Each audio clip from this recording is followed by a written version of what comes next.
HSRP and Spanning Tree Protocol have no idea each other exists yet. They will both be running in the same environment. And that can be a problem. And since they can't communicate with each other, they can't work out their differences, it is up to you to be the mediator, to ensure that Spanning Tree Protocol and HSRP line up perfectly within your topology. Why is this so important? Well, let's analyze what Spanning Tree is doing in this particular topology. DSW1 is configured as the root bridge for both VLAN 10 and VLAN 20. So since it's configured as the root bridge for VLAN 10 and VLAN 20, the Spanning Tree topology is going to be built based on that point of reference. And as a result, this link is blocked and this link is blocked. So traffic flow from VLAN 10 and VLAN 20 at the access layer will go up to DSW1. And that is perfectly fine. There is nothing wrong with that. However, the problem is now related to where the HSRP active forwarder is within the topology. DSW2 is the active forwarder for both groups 10 and groups 20. And groups 10 and 20 just so happen to be related to the subnets associated with VLAN 10 and VLAN 20. So DSW2 is the default gateway for all those end stations in those two VLANs. So the traffic based on Spanning Tree Protocol goes to DSW1, but then it has to cross this link between DSW1 and DSW2 to get to the default gateway before being forwarded out to the core of the network. So we have this extra hop or extra device we have to transit through in order to get to the default gateway. We have an extra link we have to cross in order to get to the default gateway. It's suboptimal. That's what it is. Suboptimal.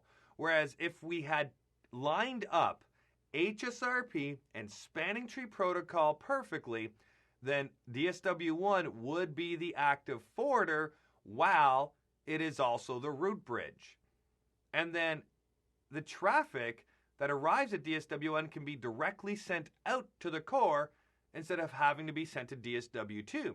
Now, if a failure occurs on DSW1, then HSRP will transition over to DSW2 being the active forwarder. And if we set up our root bridges properly, and DSW2 is the secondary root bridge, then it becomes the root bridge at that time of failure, ensuring that traffic flow is optimal while these links end up being unblocked, and then traffic would simply flow this way and this way out to the core at that point in time. So it's up to you as the administrator to line up HSRP and Spanning Tree Protocol.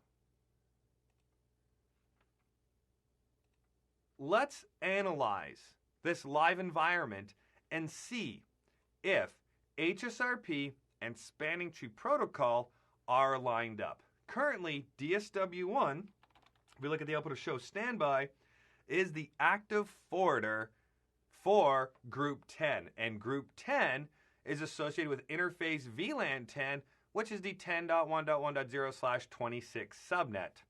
So for VLAN 10, we want DSW1 to be the root bridge as well. So if we type in show spanning tree for VLAN 10, we can see here that it is the root bridge. We've configured DSW2 as the secondary root bridge. It has the next best priority when compared to ASW1 and ASW2 for VLAN 10. So if DSW1 fails or our links fail down at layer 2 between all of our switches, DSW2 will become the root bridge. Will it become the forwarder though? If we look at the active forwarder for HSRP, if we analyze our standby output, it says here that our standby router is 10.1.1.2. That is DSW2's address. If we go to DSW2, we can already see by this syslog message that we received behind the scenes that it is in the standby state for group 10. So everything looks perfect right now. let's simulate a failure of some links. We'll type in global configuration mode, interface, gigabit Ethernet 1/0/1-2. So I'm just going to shut down some links. I need the range command to accomplish this command. There we go. If we shut them down, let's see what's going to occur here in relation to DSW2. So a whole bunch of messages coming up about the interface is going down. DSW2 is waiting for some timers to expire with HSRP. Now it's active. So if we look at the output of show standby, we'll see that we are the active forwarder now. But the key is, does spanning tree protocol line up? Is DSW2 the root bridge now? Show spanning tree for VLAN 10. We are the root bridge. Perfect. That was our goal. To make sure that HSRP and spanning tree protocol always line up with each other. So let's re-enable this interface, or these interfaces. Give this a little bit of time to cook. We'll see eventually we'll become the active forwarder right there. There's the syslog messages for that. Does spanning tree protocol come back, show VLAN 10, or show spanning tree VLAN 10?